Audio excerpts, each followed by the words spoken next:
Joining me now is best-selling author of groundbreaking works, including his latest, The War on the West. He's one of the finest thinkers of his generation, Douglas Murray.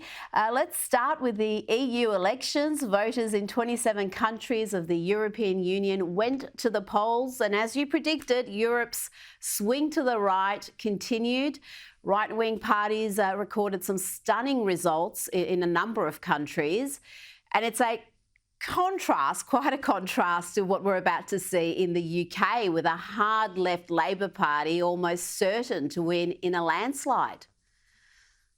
That's right, Rita. It's extraordinary. Next month, in July, the British public will get to go to the polls.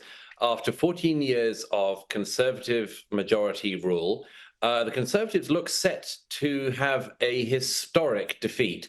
There's even polls this week that would put them as the third party in Parliament beneath the Liberal Democrats.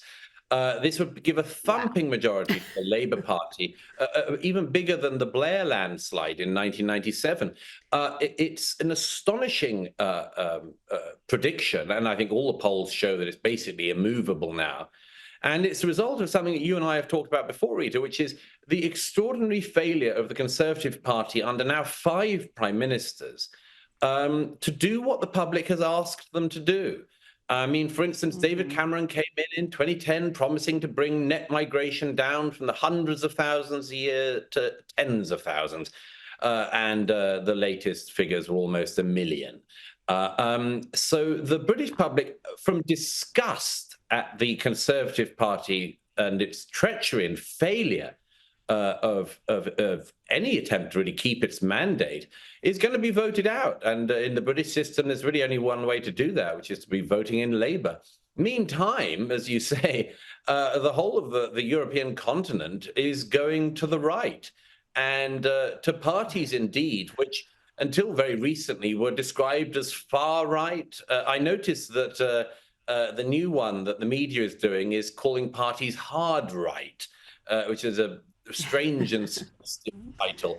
But it seems that hard right is what we now have to call parties that we used to call far right once they actually get into power or become the main party representing their country in the European Parliament. It's an astonishing turn up. It is, and with the EU elections, we saw in France, Marine Le Pen's national rally had a remarkable result. Macron's now called a snap poll for later in the month, and it's interesting that in France, as elsewhere in Europe, it's largely young voters who are veering to the right. Again, a significant departure from what we see in other parts of the West. In France, they've got a charismatic 28-year-old, Jordan Bardella, who's using social media really effectively to connect with young voters. Do you see that trend being replicated in countries like Australia and US and UK, where young voters tend to vote for left-wing parties? Often even Labor's not left-wing enough for them. They're opting for parties left of Labor. Yes, I mean, that's been the trend and the expectation, but the European continent is bucking that trend. And I think there are some obvious explanations for that. One is that the technocrats who've been in charge turn out not to be all that good at being technocrats. I mean, take the case of Emmanuel Macron. He's a respected figure. He came from nowhere, blew right through the center of French politics when he first ran. Now, he had a reputation as being an efficient technocrat. He wasn't especially inspiring, but that he could sort of do the business. Particularly, people believed him when he said that he could take charge of the economy. He was one of the grown-ups in the room. Well, 2 weeks ago, Standard & Poor downgraded the French economy just ahead of the EU election. And that is something which I think has been massively overlooked by the foreign press. When somebody says, look, I know migration's out of control. I know that we have serious security problems. I know that people keep on blowing stuff up in our country or trying to blow stuff up. After all, there was an attack that was thwarted just a couple of weeks ago from an Islamist cell that were trying to attack the forthcoming Paris Olympics. Okay, I'm trying to keep on top of that. But the main thing is that I'm in charge of the economy and I can do a good job. When that proves not to be the case, I think the voters think quite understandably, look, the thing you said you could do, you couldn't do. And there's all this other stuff you haven't done. We'll try someone else. And I think that's what's happening actually across the continent. But you're right, Rita. It's a really interesting reversal of what was expected to be the trend.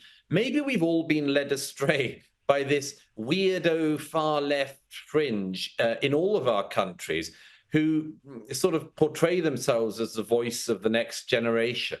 And maybe they're not. Maybe they're not at all. And the young French and others are actually going to the right. Jordan Bardella is one example. And the media are desperately trying to portray his victory in exactly the terms I predicted they would.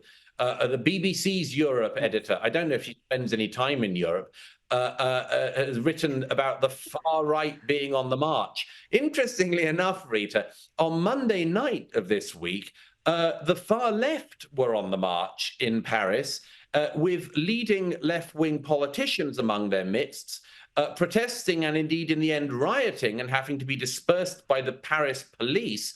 But you know what, Rita? None of the media, weirdly, have said the far left is on the march. I wonder why. It's almost as if they believe only the far right is ever able to march, whereas the far left is, of course, this entirely benign force, which is, of course, who the media really want to be in charge. So don't show them as being in a bad light. And they decline to even call them far left. It's just left-wing parties, even if they are characterised that way, or extreme left is never used as it is for right-wing parties. We've seen Donald Trump recently join TikTok. He's trying to reach those young voters. It was a surprise move. He's had great success so far in reaching a new audience. Let's have a look at his latest post. Here he is with YouTube star Logan Paul. And where are we? Yo, I'm scared, bro. Is he taking note of what is happening in Europe and recognising younger voters have to be reached via these new platforms? It can be quite difficult to get through to them in the mainstream media. I'm sure he is. I mean, of course, Donald Trump's extraordinary success in 2016 was in large part the result of him using Twitter so well. Of course, you know, the then pre-Elon Musk Twitter couldn't forgive itself for being used in this way, and was obviously mortified. But remember how well he used Twitter. All of the ad money that his opponents were spending on the traditional networks, he didn't need to spend, because everyone was writing about him and talking about him on the basis of any moment's tweet. His two thumbs saved millions and millions of dollars of ad campaign spending. This time, it's sort of inevitable he'll try other mediums, and that TikTok will be one of them. And we'll see if it works. We'll see. There's no reason why young Americans are going to have to vote Democrat any more than why young French voters are going to have to vote for the far left parties there. But you know, Trump is, of course, an extremely engaging performer, and he's a man who grew up in the media. You know, he was a television star before he was president. He's very, very aware and very canny about using media and social media. So it'll be very interesting. I suspect that his rivals will do everything they can to cut off this way of accessing directly the public. But there won't be very much they can do.